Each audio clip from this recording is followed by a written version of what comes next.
y a chez Irène Jacob un beau soleil intérieur qui, depuis plus de 30 ans, nous dévoile des personnages souvent tourmentés et habités par le sens de la vie, qui ne sont pas héroïques, mais dans une forme d'inachèvement qui leur donne toute leur beauté.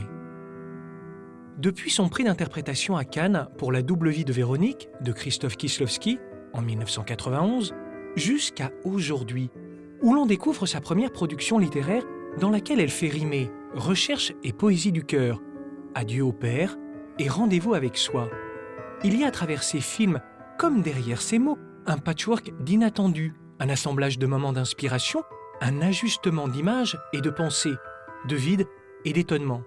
Grâce à Irène Jacob, les histoires retrouvent le pouvoir de rassembler ce qui est dispersé pour partir vers la source cachée des choses. Bonjour Irène Jacob et merci d'avoir accepté mon invitation autour de ce livre.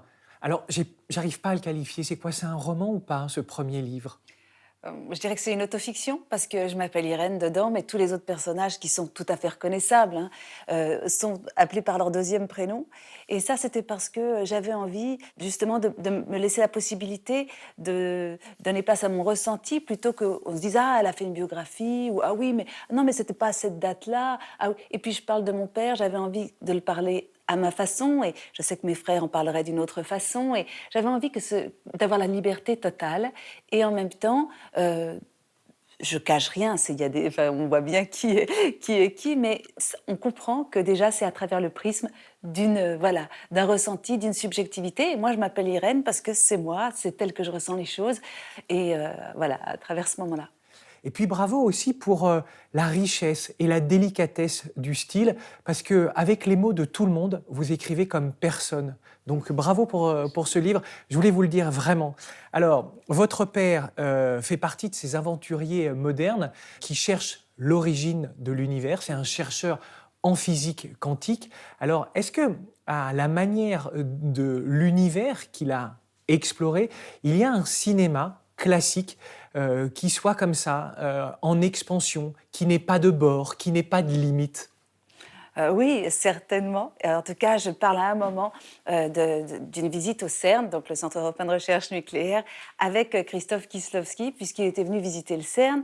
Et je me disais que finalement, son cinéma avait quelque chose de cette recherche-là, parce que si on pense que dans la physique quantique, bon, c'est une loi que tout le monde connaît aujourd'hui, mais elle est extraordinaire, que l'infiniment grand rejoint l'infiniment petit, et que c'est en explorant à l'intérieur et au plus profond des choses qu'on peut rejoindre les confins du cosmos, eh bien, la caméra de Krzysztof Kieślowski était une caméra qui allait chercher à l'intérieur. C'était presque, on pourrait dire, un microscope, sa caméra.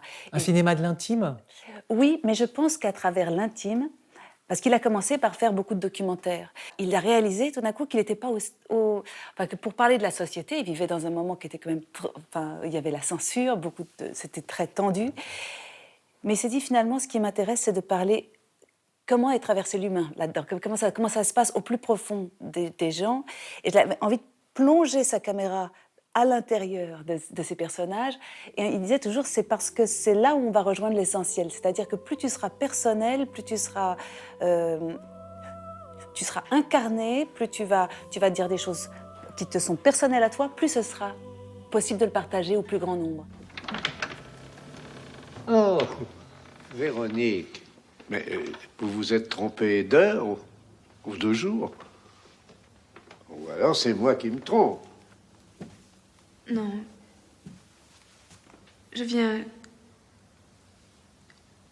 voulais vous dire que j'ai décidé d'abandonner. Comment? J'abandonne. Pourquoi? Je ne sais pas. Mais je sais que je dois abandonner maintenant. Vous cachez votre talent.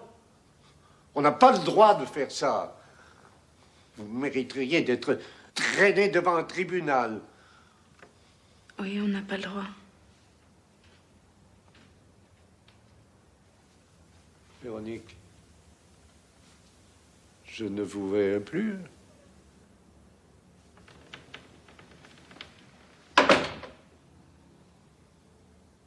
On le rappelle, pour ceux qui ne s'en souviennent pas, Krzysztof Kieślowski, il est présent dans ce livre parce qu'en 1990, vous tournez La double vie de Véronique, un film sur le double, sur l'art, sur l'amour, qui vous valut à 24 ans un prix d'interprétation féminine à Cannes. Alors, restons un peu avec Christophe. C'est comment vu de l'intérieur quand on est actrice? Vraiment, il est chercheur, il ne sait pas quand il arrive sur le plateau, il décide avec vous son plan, il le dessine de quelle manière?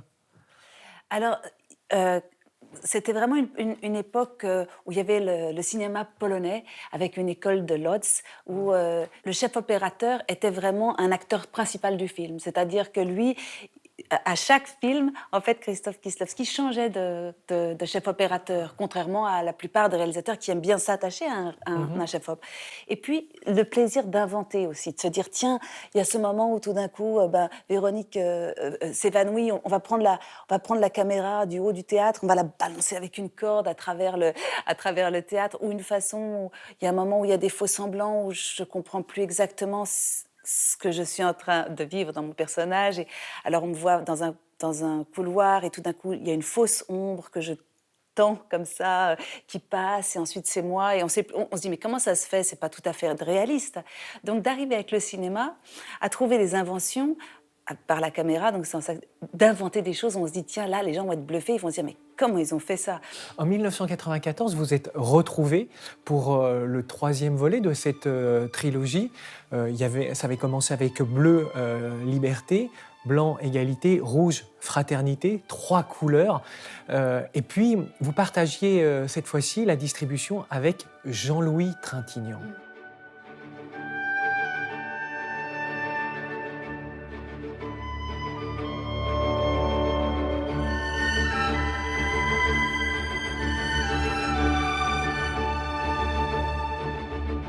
L'immense Jean-Louis Trintignant qui dit qu'un acteur, c'est quelqu'un qui gratte ses croûtes. Et pour avoir des croûtes, il faut avoir été blessé. Est-ce que vous êtes d'accord avec lui? Il dit qu'il faut aller chercher loin, en fait. Il faut retrouver ces moments-là. Et un acteur doit effectivement presque, quand il dit gratter, c'est-à-dire qu'il faut un peu réveiller ses douleurs aussi. En tout cas, je pense... Vous aussi, c'est pareil, Irène? Vous mettez la main sur vos blessures quand vous jouez? Ouais. Alors, parfois, ce sont des blessures même identifiées, d'autres qui sont plus générales. Ça peut être même parfois quelque chose qui m'a touchée dans la journée, un visage que j'ai vu. Alors, dans mes blessures, je vais chercher de toute façon, si c'est une scène où je dois avoir des blessures, je convoque, par exemple, si ça doit être le deuil, ou si ça doit être l'inquiétude, si ça doit être l'abandon, je veux dire, ou la souffrance.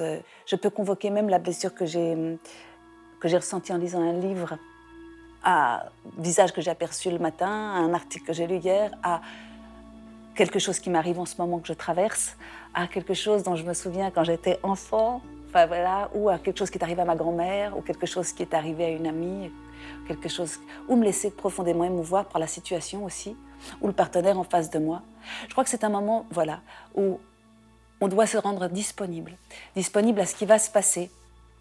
Et pour ça, effectivement, dans la vie, on couvre beaucoup de choses parce qu'il faut bien fonctionner. On doit être dans le quotidien, on doit assurer. Dans le moment du jeu, je trouve que c'est un moment où on se rend disponible, on s'ouvre. On ne se protège plus. On ne se protège pas parce qu'on sait qu'on doit se laisser traverser. Et puis, je trouve que ce qu'il y a de formidable au cinéma, c'est le moment où ça nous échappe, où tout d'un coup, voilà, ça va plus loin que ce qu'on aurait pensé ou voilà, prévu.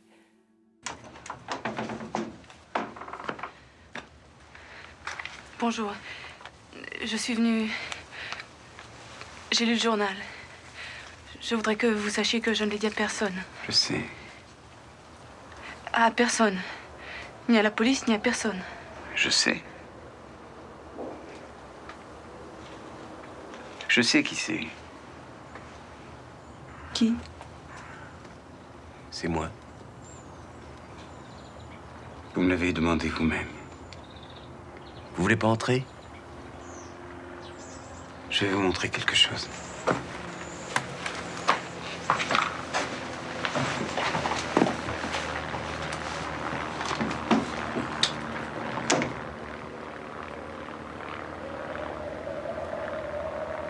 Depuis tout à l'heure, Irène, et en relation avec votre livre, on parle beaucoup de recherche, d'inconnus, d'énigmes. Je me dis que vous devez être la spectatrice de films policiers, parce qu'il est question que de ça dans les films policiers, de chercher qui l'a fait, le célèbre whodunit. Est-ce que vous aimez ça, les films policiers? L'énigme, elle appartient, je trouve, aussi à une façon de filmer. Mhm. La caméra, c'est toujours aussi montrer quelque chose et ne pas montrer autre chose. Et le réalisateur joue avec nous de ce cache-cache. Et par exemple, une énigme que j'adore aussi, allez-y. oui, j'y pensais justement, c'était par exemple le mépris. De Godard. On se dit, qu'est-ce qui s'est passé? Enfin, je veux dire, entre Michel Piccoli et voilà, Brigitte Bardot. on sent que, on comprend, en fait, on sait que le titre, ça va être le mépris, donc on attend le mépris et on voit la façon dont il s'organise et je trouve qu'il traque presque cette énigme du mépris. D'où ça peut venir, un mépris? Qu'est-ce qui s'est passé? Qu'est-ce qui a été à l'origine? Et ben, ce film, pour moi, justement, il a quelque chose presque... On est à bout de souffle, on est vraiment, ou à bout de souffle, ou bien ascenseur pour l'échafaud, pour le coup aussi. Oui. Il y a une énigme, mais il y a ce moment où on se dit, mais... Vous aimez toucher à l'origine des choses. C'est-à-dire, c'est pas tant le film qu'on vous présente que de faire le chemin inverse pour dire comment on en est arrivé là. Oui, c'est-à-dire qu'on vit nos vies un peu dans le quotidien et puis tout d'un coup, il se passe quelque chose et on bascule. Et à partir de là, je crois que tout d'un coup, on est intéressé parce qu'on sent que notre vie sort des sentiers battus et on n'a plus les règles. Et on se dit, mais qu'est-ce qui va se passer? Et là, l'histoire peut commencer.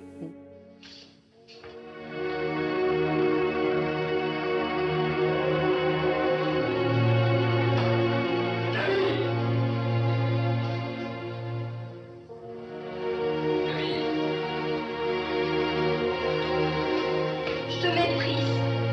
Voilà le vrai sentiment que j'ai pour toi. C'est pour ça que je t'aime plus. Je te méprise. Et tu me dégoûtes quand tu me touches.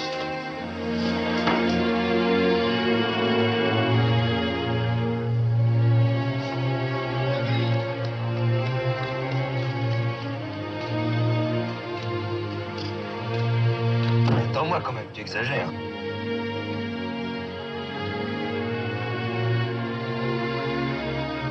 Oublie les choses que je t'ai dites, Paul. Fais comme si je n'avais rien dit.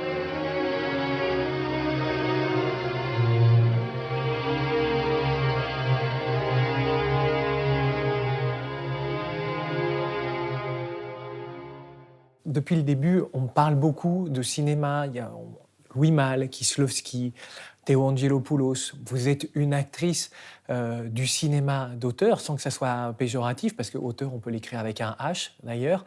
Mais on le sent, il y a une générosité, on aime votre sourire aussi, il est contagieux votre sourire. Qu'est-ce qui vous fait rire dans la vie, Irène Jacob, dans les films classiques? Je crois savoir que Le Grand Restaurant, avec Louis de Funès, c'est un film qui vous fait rire, mais est-ce qu'il y a d'autres choses qui vous rire ou sourire dans le cinéma? Ah oui, par exemple, L'aile ou la cuisse, toutes ces comédies-là, mais aussi évidemment La Grande Vadrouille ou le duo aussi, toujours de Weber. Je suis sûre voilà, que vous allez me parler de Weber. Je le sentais, Depardieu et Pierre Richard. Voilà, et je trouve qu'ils sont vraiment merveilleux. C'est en même temps fin et c'est tellement bien joué, c'est tellement... j'adore cette comédie, d'ailleurs, vraiment, on peut dire... à la française, quoi. Ouais. On a parlé de Louis de Funès et je voudrais qu'on termine notre entretien avec un cadeau. Un cadeau d'un film avec Louis de Funès, mais il a abandonné son rôle comique pour un rôle d'auteur dramatique. Ce film, il est signé Henri Decoing, Les Intrigantes. Mm-hmm. Il s'agit de suivre un directeur de théâtre qui est accusé d'avoir tué son associé. Alors, à la distribution, on retrouve Robert Hirsch et puis Jeanne Moreau en Plantes vénéneuses. C'est formidable.